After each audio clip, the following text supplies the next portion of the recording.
Pertama, hukum administrasi publik.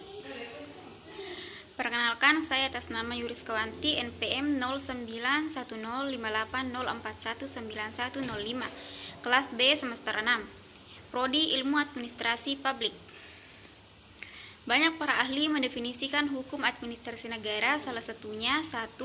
Prajudi Atmo Sudirjo mengemukakan ada 3 arti daripada administrasi negara, yaitu 1. Sebagai aparatur negara, aparatur pemerintah atau sebagai institusi politik. Yang kedua, sebagai fungsi atau sebagai aktivitas melayani atau sebagai kegiatan pemerintah operasional. Dan yang ketiga, sebagai proses teknis penyelenggaraan undang-undang.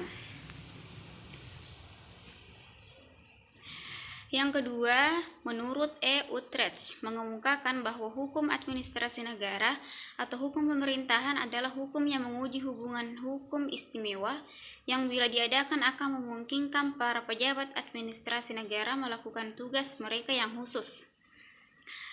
Dan yang ketiga, menurut Dimok, hukum administrasi negara adalah hukum yang mempelajari bagian dari administrasi umum yang mempunyai lapangan yang lebih luas, yaitu suatu ilmu pengetahuan yang mempelajari bagaimana lembaga mulai dari suatu keluarga hingga perserikatan bangsa-bangsa disusun, digerakkan, dan dikemudikan.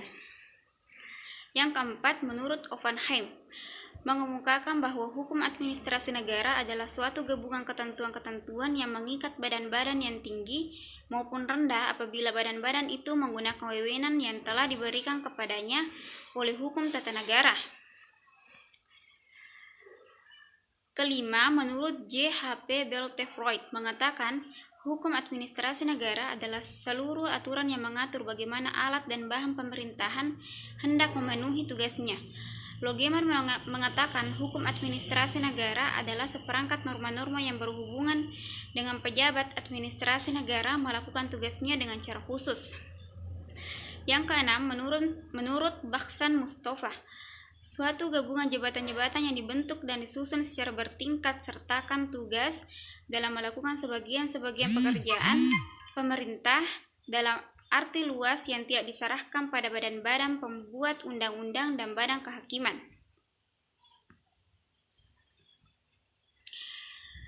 Dan yang ketujuh, pengertian asas legalitas. Asas legalitas adalah suatu jaminan dasar bagi kebebasan individu dengan memberi batas aktivitas apa yang dilarang secara tepat dan jelas. Asas ini juga melindungi dari penyalahgunaan wewenang hakim, menjamin keamanan individu dengan informasi yang boleh dan dilarang. Yang kedelapan, pengertian asas diskresi atau vryheid. Hermessen, asas diskresi dalam hukum administrasi negara adalah kebebasan atau keleluasaan bertindak administrasi negara yang dimungkinkan oleh hukum atau bertindak atas inisiatif sendiri guna menyelesaikan persoalan-persoalan penting yang mendesak yang aturannya belum ada dan tindakan. Dan yang kesembilan, jelaskan hubungan antara hukum tata negara dan hukum administrasi negara. Hukum tata negara merupakan hukum yang mengatur tentang struktur organisasi dan badan-badan negara, sedangkan hukum administrasi negara merupakan hukum yang mengatur tentang kewenangan badan-badan negara secara praktis. Hukum tata negara dan hukum administrasi negara memiliki kekhususan masing-masing, tapi tetap saling melengkapi dan tidak dapat dipisahkan. Sekian dari saya. Wassalamualaikum warahmatullahi wabarakatuh.